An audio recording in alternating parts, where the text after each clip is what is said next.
வணக்கம். ஆகாஷ்வாணி.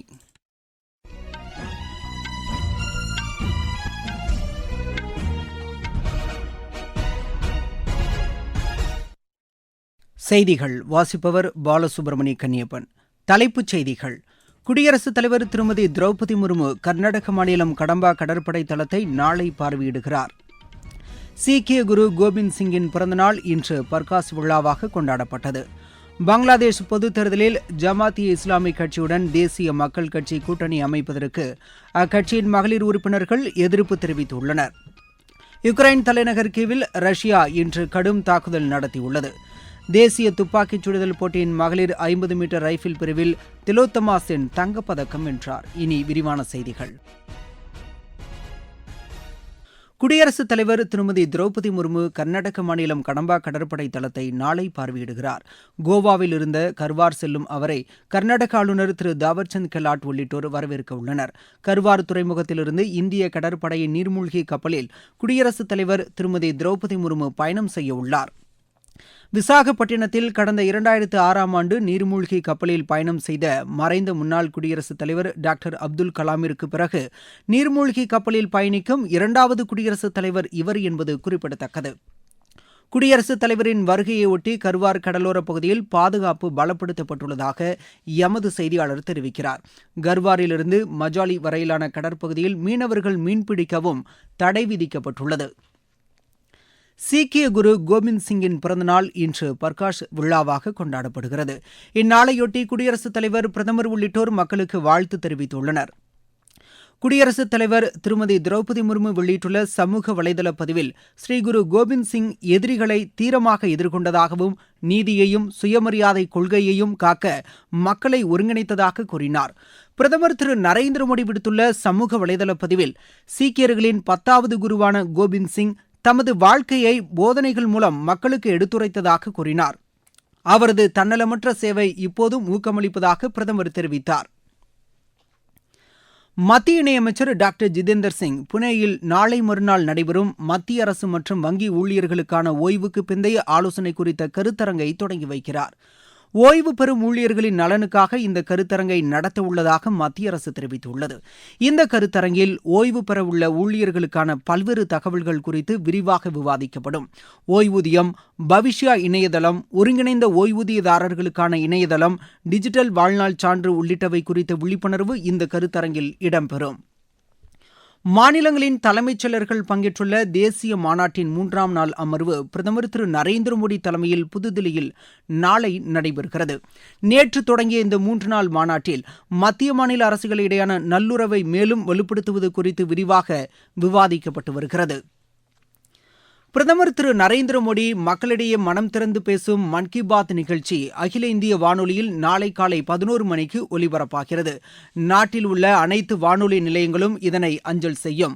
பிரதமர் உரை முடிந்தவுடன் அதன் தமிழாக்கத்தை சென்னை அகில இந்திய வானொலி ஒலிபரப்புகிறது. இது இரவு 8 மணிக்கு மறு ஒலிபரப்பு செய்யப்படும். தமிழகம் மற்றும் புதுச்சேரியில் உள்ள வானொலி நிலையங்கள் இதனை அஞ்சல் செய்யும். நாட்டுக்கு எதிராக செயல்படும் பல்வேறு அமைப்புகளுடன் காங்கிரஸ் மூத்த தலைவர் திரு ராகுல்காந்தி தொடர்பில் இருப்பதாக பிஜேபி குறை கூறியுள்ளது.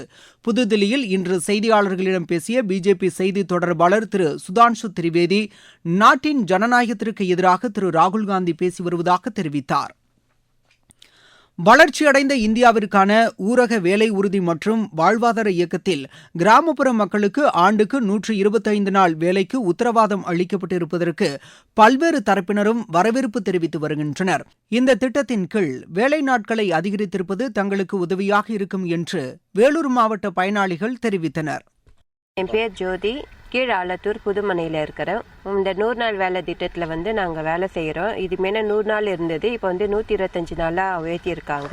இப்போ கூலி அது முன்ன 2 வாரம் அப்படி தள்ளி வந்தது. இப்போ வார வாரம் கொடுக்குறேன்னு சொல்லியிருக்காங்க. இப்படி கொடுக்கலன்னா சம்பளமாக 7 பேடா போட்டு கொடுக்குறேன்னு சொல்லியிருக்காங்க.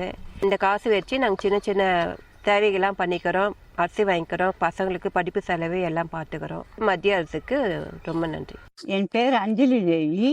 நான் கீழாலத்தூர் கிராமத்தில் வசிக்கிறேன். இத்தனை நாள் எங்களுக்கு 100 நாள் வேலை கொடுத்துருந்தேன். இப்போ 125 நாள் ஆக்கியிருக்காங்க. அது ரொம்ப சந்தோஷம். இவங்கெல்லாம் கூலி வந்து லேட்டா கொடுப்பாங்க. இப்போ வாரம் தரேன்னு சொல்லியிருக்காங்க. அதுவும் எங்களுக்கு ஒரு மகிழ்ச்சியா இருக்கு. மேலும் நாங்க அந்த காசை வச்சு வீட்டு தேவைகளை எல்லாம் பூர்த்தி செய்துக்கிறோம். ரொம்ப மகிழ்ச்சியா இருக்கு. மோடி கவர்மெண்ட்டுக்கு ரொம்ப ரொம்ப நன்றி. கர்நாடக மாநிலம் மைசூர் அரண்மனை வளாகம் அருகே ஹீலியம் சிலிண்டர் வெடித்து விபத்துக்குள்ளானதில் உயிரிழந்தோர் எண்ணிக்கை 3ஆக அதிகரித்துள்ளது. இதுகுறித்து விசாரணை நடைபெற்று வருவதாக காவல்துறையினர் தெரிவித்தனர். நீங்கள் கேட்டுக்கொண்டிருப்பது ஆகாஷ்வாணியின் செய்தி அறிக்கை. ஊரக வளர்ச்சிக்கான புதிய அத்தியாயம். வளர்ச்சியடைந்த இந்தியாவிற்கான ஊரக வேலைவாய்ப்பு உறுதி மற்றும் வாழ்வாதார சட்டம். இந்த சட்டம் வருடத்திற்கு 125 நாட்கள் வேலையை உறுதி செய்கிறது. இதில் வாரந்தோறும் ஊதியம் வழங்கப்படுவது கட்டாயமாக்கப்பட்டுள்ளது. பணி முடிந்த 15 நாட்களுக்குள் ஊதியம் வழங்குவதை உறுதி செய்வதற்கான அம்சங்களும் இதில் இடம்பெற்றுள்ளன. ஊதியம் காலதாமதமாக வழங்கப்பட்டால் அதற்கான இழப்பீட்டுத் தொகைக்கும் இதில் வகை செய்யப்பட்டுள்ளது. வளர்ச்சியடைந்த இந்தியாவிற்கான பயணத்தில் மோடி அரசு தொடரும் சீர்திருத்த நடவடிக்கைகள்.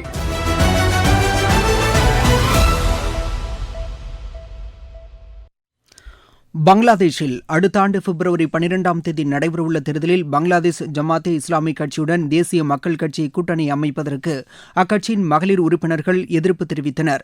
இது தொடர்பான செய்திகள் வெளிவந்ததை அடுத்து தேசிய மக்கள் கட்சியைச் சேர்ந்த மகளிர் உறுப்பினர்கள் போராட்டத்தில் ஈடுபட்டுள்ளனர். இது ஜனநாயக கொள்கைக்கு எதிரானது என்றும் பங்களாதேஷின் 1971ஆம் ஆண்டு நடைபெற்ற சுதந்திர போராட்டத்தில் எழுப்பிய கொள்கைகளுக்கு எதிரானது என்றும் இவர்கள் கூறியுள்ளனர். இதனிடையே அரசியலில் மதத்தை இணைக்க என்று பங்களாதேஷ் ஜமாத்தே இஸ்லாமி கட்சி தெரிவித்துள்ளது. பாகிஸ்தான் நாட்டின் பலூச்சிஸ்தான் மாகாணத்தில் பாதுகாப்பு படையினர் நடத்திய துப்பாக்கிச் சூட்டில் 17 தீவிரவாதிகள் உயிரிழந்தனர். கடந்த 24ஆம் தேதி முதல் 26ஆம் தேதி வரை 3 நாட்களில் பாகிஸ்தான் பாதுகாப்பு படையினர் நடத்திய தேடுதல் வேட்டையில் இவர்கள் கொல்லப்பட்டதாக பாகிஸ்தான் ராணுவம் கூறியுள்ளது. இதனிடையே பலூச்சிஸ்தானில் 6 பாகிஸ்தான் ராணுவத்தினர் கொல்லப்பட்டதற்கு பலூச்சிஸ்தான் விடுதலை அமைப்பினர் பொறுப்பேற்றுள்ளனர்.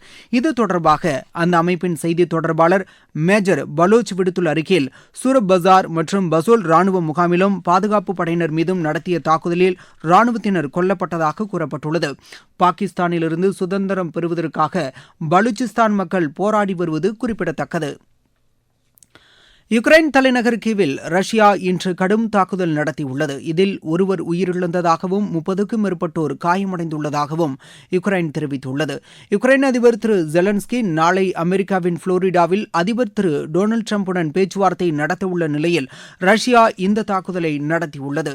யுக்ரைனின் எரிசக்தி கட்டமைப்பு மற்றும் ராணுவ தளவாடங்களை இலக்காக கொண்டு ஹைப்பர்சோனிக் ஏவுகணை மூலம் தாக்கியுள்ளதாக ரஷ்ய பாதுகாப்பு அமைச்சகம் கூறியுள்ளது. ரஷ்யாவில் பொதுமக்கள் மீது யுக்ரைன் நடத்திய தாக்குதலுக்கு பதிலடியாக இந்த தாக்குதல் நடத்தப்பட்டுள்ளதாக ரஷ்யா தெரிவித்துள்ளது. அமெரிக்காவில் நிலவும் கடும் பனி புயலால் பெரும்பாலான விமான சேவைகள் பாதிக்கப்பட்டுள்ளன. நியூயார்க், போஸ்டன், சிகாகோ, டொரண்டோ உள்ளிட்ட விமான நிலையங்களில் இருந்து 1600க்கும் மேற்பட்ட விமான சேவைகள் ரத்து செய்யப்பட்டுள்ளன. மேலும் 7400 விமான சேவைகள் தாமதமடைந்துள்ளதாக தெரிவிக்கப்பட்டுள்ளது. நியூயார்க் மற்றும் சவுத் கனெக்டிகட் உள்ளிட்ட நகரங்களில் கடும் பனிப்பொழிவு ஏற்படும் என்று அந்நாட்டு வானிலை ஆய்வு மையம் எச்சரிக்கை விடுத்துள்ளது. இதனையடுத்து நியூயார்க்கில் பனிக்கால அவசர நிலை பிறப்பிக்கப்பட்டுள்ளது. தேசிய துப்பாக்கிச் சுடுதல் போட்டியின் மகளிர் 50 மீட்டர் ரைபிள் பிரிவில் திலோத்தமா சென் தங்கப்பதக்கம் வென்றார்.